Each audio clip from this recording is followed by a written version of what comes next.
Hey harmonizers, welcome to this video of a clinic in Vermont. I wanted to share with you guys a lot of really fun exercises to show you some different ways to get your horses to do some things by using your environment to help set your horse up for success. So this little clip here is using poles to help with transitions because trot poles are set at trot distances and canter poles are set at canter distances. And that helps give your horse a bit of a reason to understand and respond to the request that you're making to change those transitions. This is pretty cool here because this is lunging while inside of a little lunging circle. It's kind of like a reverse round pen, and for a horse that tends to always be in your space, it can really help to give you that space.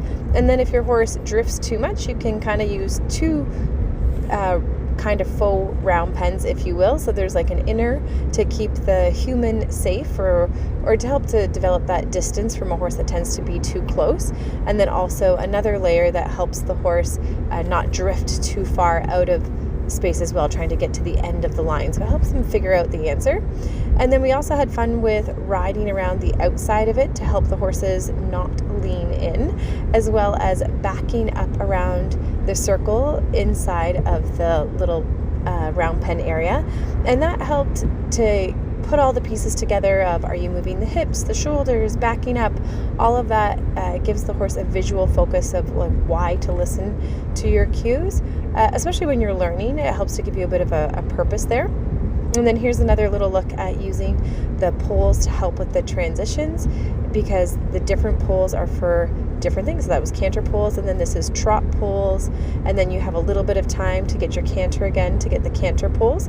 And they're purposely only two poles because just in case you get the wrong striding into it or something like that, we don't want your horse to trip or be upset or something like that.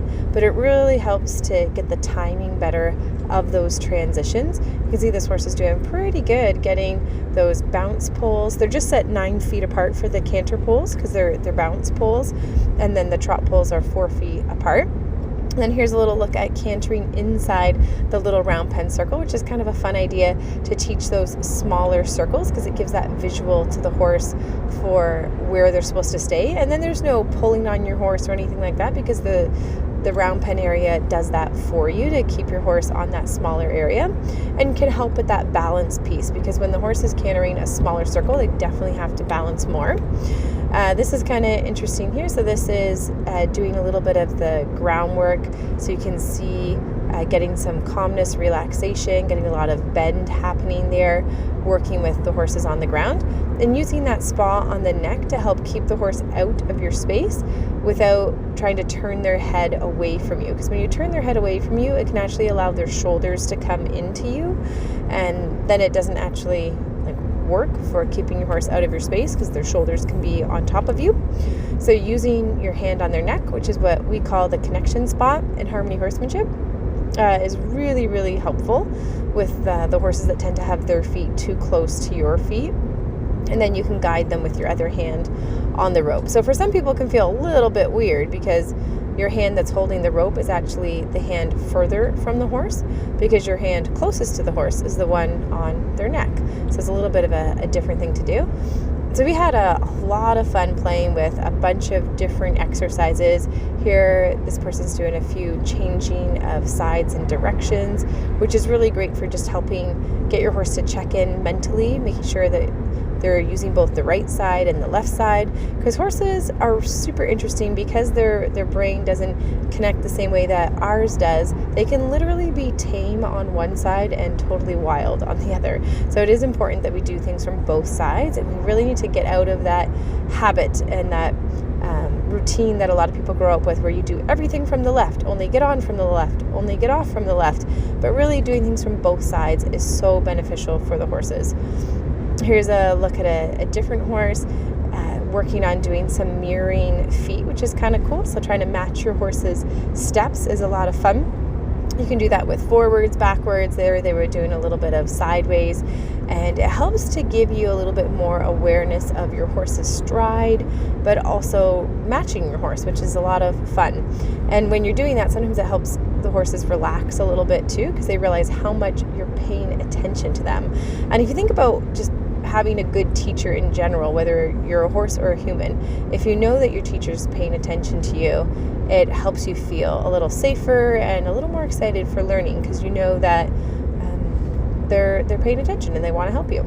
This is a little ground tie, working on building up some distance going around your horse, which is a fun thing to work on and can be a useful tool. And then this was kind of cool, where we were doing some ground poles, setting up some bounce poles.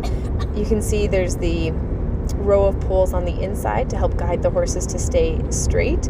And it's challenging because it's almost like sending the human to the gym as much as we're sending the horse to the gym. But you can see the horse bouncing through the poles there. It's a great way to play with the horse's energy and practice that speed control piece, because sometimes horses get very excited when they do stuff like that. And it's a really good way to practice having those bounces in kind of a controlled way.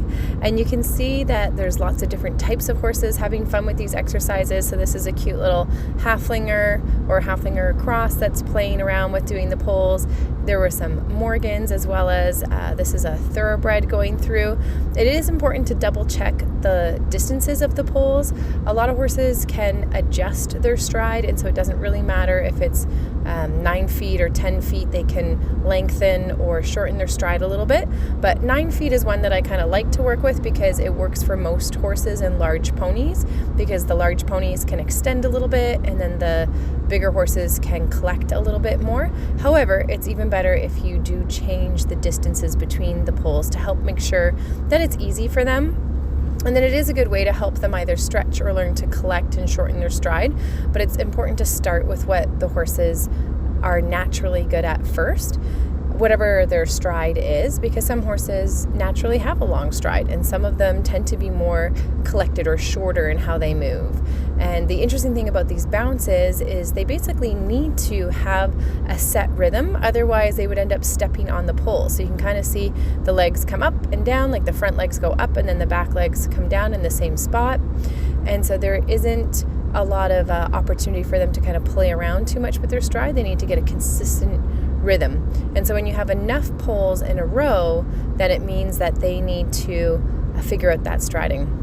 So this is a totally different exercise now of working on starting to teach the horse to do a counter canter, or take the right lead or the left lead. So getting the left lead is pretty easy when you're on the left side of your horse, but what about getting the right lead when you're on the right side of your horse?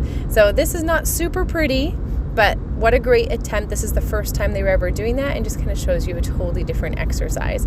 So I hope you guys enjoyed. Let me know which was your favorite. Thanks for watching. Remember to subscribe and check out harmonyhorsemanship.com for even more learning.